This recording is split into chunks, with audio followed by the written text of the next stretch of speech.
Tight end U wrapping up right about right now, right here in Nashville. I've been out at Vanderbilt.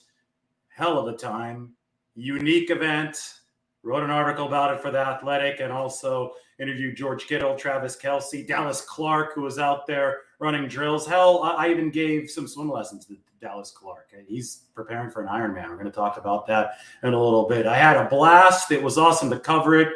There weren't many media members, if any, really, besides one other, not counting me, at Tight End U. So it was awesome to just be there, soak it all in, get to talk about it right now. And I'm going to pop open my article on The Athletic, which came out just a couple hours ago. George Kittle, Travis Kelce, Dallas Clark, Tight End U, and a distinctive unity. It's almost 2,000 words based on my exclusive interviews with Travis Kelce, George Kittle, Dallas Clark, and a whole lot of other information. I even have this right here. This is the official Tight End U itinerary. All crinkled up, but got the nice piece. So I was able to find out everything that was going on for the weekend. It was nice to be out there on the field at Vanderbilt. Had some good food, and if you want to read the big piece summarizing Tight End U in a way that you won't read anywhere else, go ahead and check out the chat section and the comment section. So I'm going to go through a few of the main points from Tight End U as soon as I make this a little bit narrower so it doesn't take up as much of the screen. So first of all, no, Trey Lance was not there. He ended up having a schedule conflict. There's nothing wrong with Trey Lance. People need to stop freaking out about this. This is Tight End U. So this event was about tight ends. We should be focusing on the tight ends, not the quarterbacks. Yes, it's interesting that Josh Allen, Zach Wilson, and C.J. Beathard from Nashville, George Kittle's longtime teammate at college in Iowa. And then with the 49ers, it's interesting all three of those guys were there. Is it noteworthy that Trey Lance couldn't make it after George Kittle said that he would probably make it about a month ago? I guess it's noteworthy, but we don't have to keep on harping on it. He was either there or he wasn't. Nothing is wrong with Trey Lance. He had a schedule conflict. This is obviously a tight end event. So it's very voluntary. It's not even part of the 49ers agenda. There were about 90 tight ends at Tight End U this year, up from about 35 last season. So the event has grown very large. If it grows at this rate next year, we can say it was exponential growth. Unfortunately for 49ers fans who are wringing their hands over Trey Lance and wanted to see him out of Tight End U on one of these videos, he was not there. All I can say is that there was a schedule conflict, and that's what we'll have to go with moving forward. But you'll see Trey Lance in just over a month at 49ers training camp on July 29th. You'll probably see him before then from Southern California on some social media videos working on his craft. But this is the NFL. Tight End U is, I think, wholly uncharted territory. No other position group does something of this magnitude. So, I mean, and this is the dead period of the year. You normally don't see guys at all during this point of the year. So the fact that the 49ers, and not the 49ers, and the fact that George Kittle was able to get 90 NFL tight ends out there, the fact that guys were knocking on the door, they had to turn some people away. They're trying to increase the size of this to 140 next year. That's what we should be focusing on. The fact that all of these tight ends are in one spot for the course of 3 awesome days in Nashville, this bonding, this truly unique look into a truly unique position room. I talk in the article up on the screen about Kittle, about Travis Kelce, the 2 highest paid tight ends in the game, and how these guys have really morphed into rock star type personalities, right? You see Kittle one weekend at Bottle Rock with Tyler Rich. The next weekend, you see him doing a Levi's photo shoot. Then you see him running Tight End U. He's got the long flowing hair out on the field. I mean, the guy has brought such swagger and persona to the tight end position, and that's something that Travis Kelce has done as well. And it was Kelce, Kittle, and Greg Olsen, who's retired now, but is set to call the Super Bowl this year for Fox. So those 3 guys who came up with Tight End U last year, and in just the second season, you see them expand this thing from 35 to about 90 tight ends. And in season 3, which is going to be next off season, they're going to be shooting for about 140 tight ends. And no other position group around the NFL does anything like this. I mean, you may have a few small offensive line summits, maybe a quarterback meetup every now and then, but the tight end position is so selfless and giving.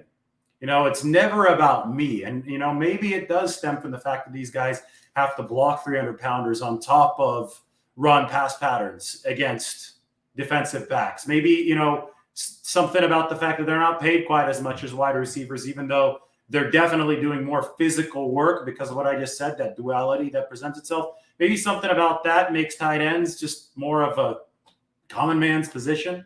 And we call George Kittle the people's tight end, right? That's his nickname.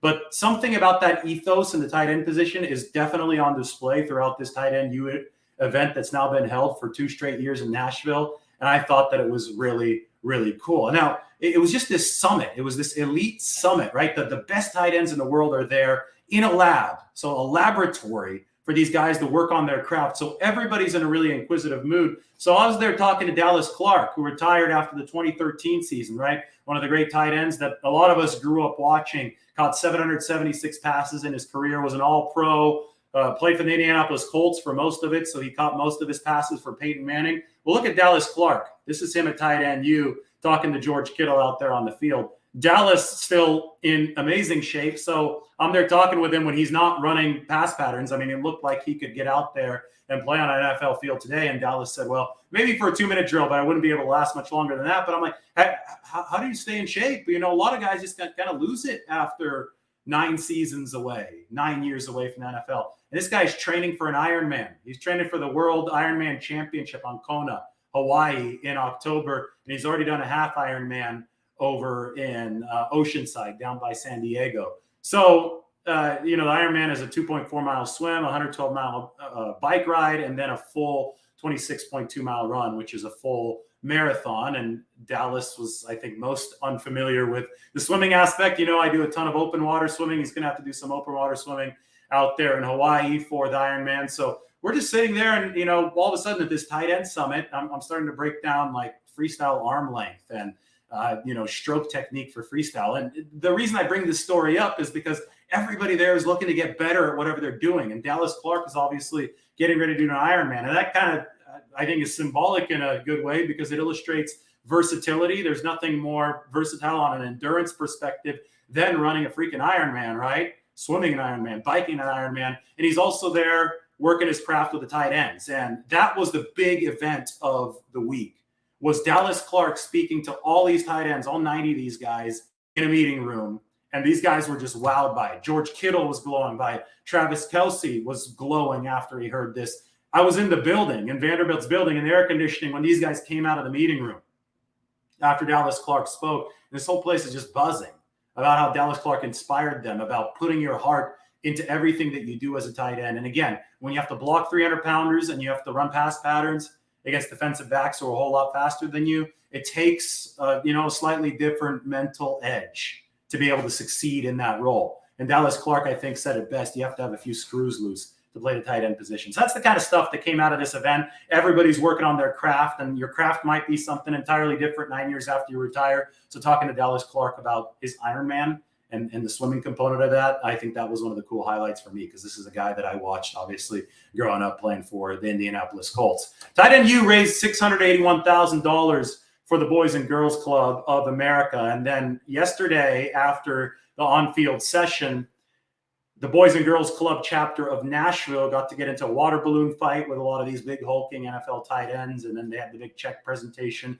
Shout out to Bridgestone Tire Company, auto parts company, based out in Japan, but the American subsidiary is based in Nashville. They brought $500K to the table. So this event, I mean, it brought a lot to the community as well. And the tight ends are learning from the other tight ends. It's a summit that we don't see in any other position group in NFL level, but we also saw the community benefit from this as well. Travis Kelce is a cool dude to talk to. And, you know, maybe I should play the video that I brought out yesterday. Obviously, you saw my interview with George Kittle, but I also had a nice little interview with Travis Kelce, who is just so chill, so fun, so leisurely to talk to. I mean, you have Kittle and Kelce as really the two ambassadors of the tight end position. Both are so approachable. I mean, Travis Kelce, you're just talking about how he's going to go get hammered after the session on Thursday, and that's what all these guys did. They just go out to Broadway, to the Underground, just right there at the end of Broadway here in Nashville, the iconic strip, right, with all the honky tonks. You know, some of these guys took one of the beer bikes there. They call it the Pedal Tavern. Bud Light named a beer after George Kittle for the event, Kittle Light. So these guys are having fun. These guys, again, the tight end position, got to have a couple screws loose. And the two guys at the top of it, I think it's no coincidence, the two highest paid tight ends. both have that rock star vibe coming from them. So I talked to Kittle, I talked to Travis Kelce, and hey, why don't we play a little bit of the video from yesterday in case you guys have missed this. All right, here with George Kittle, tight end. You, in your wildest dreams, did you imagine? All right, here with George Kittle, tight end. You, in your wildest dreams, did you imagine this getting this big, this fast? Honestly, yes, I did. Because I figured if you put George Kittle, Travis Kelce, Greg Olsen, and Darren Waller in the same room, what NFL tight end's not going to want to be a part of that? And we kind of bet on that, and look what happened. You know, we have 85 guys here, grew 35 up from last year, and you know, it's a lot more exciting this year too, because we do have 85 guys. We have a lot more questions going around, learning guys' names. I think we have like 8 to 10 rookies from different teams across the league, and being able to give those guys a head start on what it's like to have a routine, what it's like to have a mentality of playing every down of tight end football. And a lot of guys haven't experienced that yet in their career, and so just give these guys a head start, or maybe give a 10-year vet, hey, a new look on something that he hasn't thought of yet. So like everybody's learning every single day, and it's just a blast to have everybody here in Nashville, Tennessee. Well, you're a vet now. I've known you since what, 2017. We're 5-6 years down the road. Going into year 6, baby. You're talking a lot, and I talked to Travis Kelce earlier. He was saying he picked something up. What did you pick up out of today or out of the past couple days hanging out with other guys who work in the same trade at that tight end position? One of my favorite things today is we got to bring Dallas Clark back, who's one of my favorite tight ends ever played the game, right out of Iowa, won a Super Bowl with the Colts, and he was talking about like mindsets, and he was talking about you know, flexibility, how to stay, you know, alive throughout the NFL for 12 years, however long he played. But he was like, a switch just kind of flipped, and he had this like passion. He was like, you know, at the end of the day, when it's 3rd and 5 and a ball's thrown, you have to have that mindset, that killer mindset that is my ball. And like it just, the whole room just kind of, the energy kind of picked up, because that's just what football is. It's just passion, it's just love for the game, it's just desire to be great. And he definitely has that, and he just kind of gave us all a little kick in the butt, and it felt really good. You raised a lot of money this year, I think probably more than last year. What are the future goals as far as working with the Boys and Girls Club, working with the community for this event as you move forward?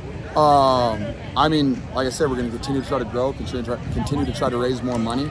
I mean, I will say this, I had no idea that our little social media thing, we're trying to raise money just for the Boys and Girls Club, we did $131,000, and we put an extra $50 on top of that to raise $181,000 over the course of like 8 days. So I mean, that's pretty crazy. So we're going to try to, you know, continue to work with that. We're going to continue to help Bills Mafia, so thank you for that.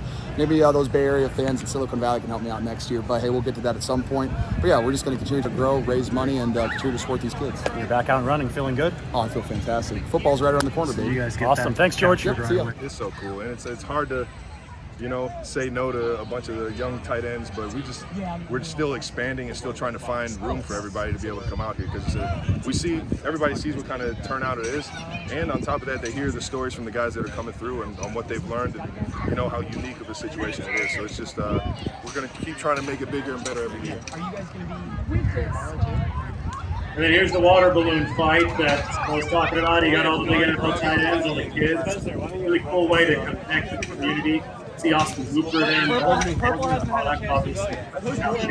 I don't know. So there's some other guy over there. Who's a who's who? These guys out there. In a second, we'll get to the financial portion of it. $681,000 raised by tight end dealer. George Kittle did the dirty work here. He had to move the podium right after this to set it up for the picture. That's why they call him the people's tight end. Moving podiums, getting them on to the picture. See how George Kittle interview right after this. Brotherhood is what's driving it. You know, me, Greg Olsen, Travis Kelce kind of had this shared idea of wanting to get guys together in the same town, work out, learn off each other. And our idea off the time was based off of, I live in Nashville, great city, and I had like 8 to 10 NFL tight ends I train with, and I tried to invite Greg Olsen, and he was like, let's invite everybody. And after a while, we thought we were gonna have 20 guys, grew to 50 last year, and then we opened up the doors to everybody. We got up to 85, 86 guys that are here today, but tight ends we're all very similar people. We all have the same mindsets. We love everybody. We do everything on a football field, and we all deal with the same problems as a tight end, whether you're blocking a guy that's 300 pounds, or you're running routes against guys that runs way faster. But we all have like-minded mindsets. And when you put all those guys in the same room, that guys that want to get better and guys that want to help each other, everyone that comes here is going to learn something. Whether you learn something on a release, whether you learn something on a block, whether you learn something on tape, you're going to pick something up that you can add to your game. And everyone here is hungry, and everybody here wants to be a great NFL tight end. And so when you put all that hunger together, it's just a big old nasty beast, and that's what a tight end is.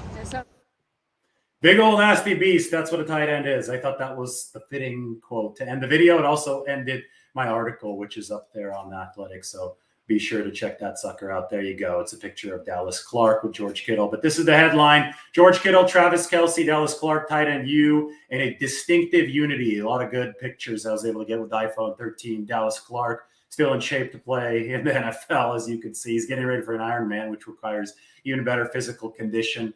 You have all the tight ends here after the $681,000 total of checks was presented to the Boys and Girls Club. The three QBs at the event: Josh Allen, CJ Beathard, former 49er, and Zach Wilson. Again, those of you just logging in know Trey Lance was not there, had a schedule conflict. Please do not overreact to that, because I'm super tired of all those overreactions. And then I played the video in that article that I just played for all of you. So that was the experience. Tight end U over at Nashville.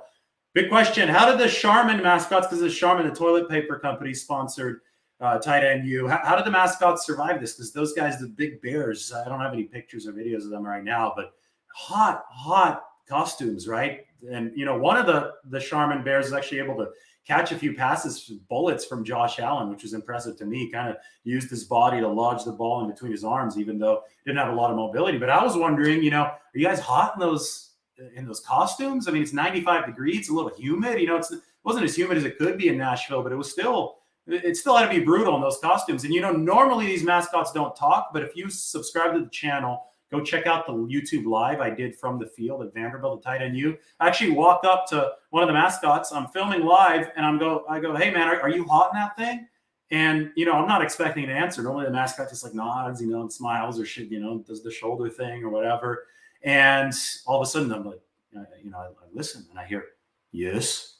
I'm like, oh, wait, did you just talk to me? Are you hot? And the mascot goes, yes, I am. So the mascot actually talked at this thing, which I thought was hysterical. And, you know, then I asked the mascot, you know, who's the best quarterback to catch the ball from? Is CJ Beathard easier to catch the ball from? Is Josh Allen easier to catch the ball from? Or Zach Wilson, right? The Jets second-year player who's won in the same draft as Trey Lance. And the mascot said, oh, Josh Allen. Best spiral, hands down. So endorsement for Josh Allen, 5'9" guy. But the way that the mascots survived the heat, this is interesting. They actually had 4 people in 2 mascot suits. They would rotate every 15 minutes. So you had 15 minutes on, they flipped them out, 15 minutes off, 15 on, 15 on. Because otherwise you could, you know, get heat exhaustion there. You're inside this really as fluffy as possible of a mascot suit as there is, the Charmin bear, in southern 95-degree June 23rd, June 24th heat. So they had to have 4 people rotate through these costumes. And it turns out they didn't give them orders to not talk. They normally give mascots orders not to talk. But hey, I interviewed the mascot, and it was really cool. So you should go check out the live video to see that. You could hear the mascot talking, if they talk loud enough for the mic to pick it up on the camera. But this event was about tight ends. And I've seen so many questions about Trey Lance that, you know, I'm about to puke. It's ridiculous. Memo to some people: it's time to stop overreacting to irrelevant news. And Trey Lance not going to tight end U because he had a schedule conflict is that's the definition of irrelevant news. You would think that people would have learned about their incorrect overreactions to the Brandon Ayuk news, about just how wrong people were about Mac Jones rumors to the 49ers, about the overreaction to the Deebo Samuel situation, as if he had some kind of real power to force his way off the 49ers. Everybody, I mean, this is even more minor. Trey Lance having a scheduling issue that didn't allow him to go to tight end U. Again, this is tight end U. This is about tight end. So I don't want to hear any more questions about Trey Lance. You'll see him on July 29th. Let's just be normal people and analyze things in a rational way. And that's what I try to do, reporting on tight end U from Nashville. It's really, really fun to be out here. I mean, these guys, like I said at the top of the show, they're on the field for 2 days, 2 afternoons, but they had a rooftop event at the Thompson Hotel with hors d'oeuvres to open things up. Again, we have the full itinerary right now, right here. I could even go through this, see everything that they did. Check-in was Wednesday. They had the rooftop event at the Thompson Hotel. If you've ever come to Nashville to go to the LA Thompson Hotel, the rooftop there is awesome. Spectacular view around sunset. One of those trendy cocktail bars with a nice view of the city. This place is blowing up. That's in the Gulch neighborhood. It's where a guy like CJ Uzoma lives. A lot of NFL guys live here, kind of tight end U, including George Kittle. Tight end U was born out of that, right? George Kittle has 75 acres just outside of town, not too far from where I am right now. He trains with 6 to 8 guys in the offseason, made it a bigger thing last year with 35 guys, 90 guys this year. But anyway, I mean, his dad, Bruce, his family helped put all this together. Just an amazing event. On Thursday, that was yesterday, George Kittle's sister, Emma, she's a yoga instructor, put together a restorative yoga and breathing class for up to 25 of the tight ends who signed up. So they did that in the morning. Then the buses took off, brought everybody to Vanderbilt, afternoon session on the field, all that community service, the Boys and Girls Club, water balloon fight, shaved ice truck. And then they partied last night. They did the beer bike, the Pedal Tavern, downtown Nashville. Then they woke up, they went back on the field, worked on the craft today. As they said, this was a laboratory. This was a laboratory for the elite players at the position. No other position group has it, and I thought that it was awfully cool to be out here in Nashville. All right, I'll take a couple questions, but then I really have to get rolling. Let's see if you guys have any questions. Darren Waller looks like a monster too. Shout out to tight end U. Like Darren Waller, big dude. Yeah, Shanahan might be looking for another tight end. Do you see a Debo contract being done before training camp? Yes, I do. I see that being done before training camp. All right. I think I got all the questions answered there. How many 49ers showed up to tight end U? Werner, Dwelly, Jordan Matthews. The only guy I talked to, though, there's a lot of players there. I believe that it was Werner, Dwelly, Jordan Matthews, and George Kittle said before. But I talked to Jordan Matthews and George Kittle only yesterday. I didn't talk to Werner or Dwelly. By the way, that was a question right here. So good stuff, guys. Should Juice be a tight end U next year? You know what's really funny? Dallas Clark looks like Kyle Juszczyk. I think they definitely resemble each other. If I pop this back open on the screen, maybe we could finish with this. Doesn't that look a little bit like Kyle Juszczyk? And Kyle Juszczyk, I mean, these positions are getting more and more amorphous every single season, which is raising the profile of tight ends. You know, Kyle Juszczyk plays some tight end, and look at Dallas Clark right there. I think they definitely resemble each other. Same kind of jawline, similar beard structure. When Juszczyk has a little bit of that beard going, but I don't know. I thought that was a good little coincidence. But yeah, why not? Why not invite Kyle Juszczyk next year? Maybe we can ask him next time we talk to him. All right. I did some hard work, guys. I came all the way back from Mexico to Nashville. I was in the heat at tight end U. It was awesome. I'm not complaining, but this is the only channel where you got exclusive interview with George Kittle. This is the only place where you got this full 2,000-word article about tight end U. That's The Athletic. I put that in the chat section. Going to be in the comment section as well. So if you're not smashing that like button right now, and if you're not subscribing to this channel, you're simply not getting the biggest 49ers news and analysis. So make sure to spread the news, spread the word, get out there.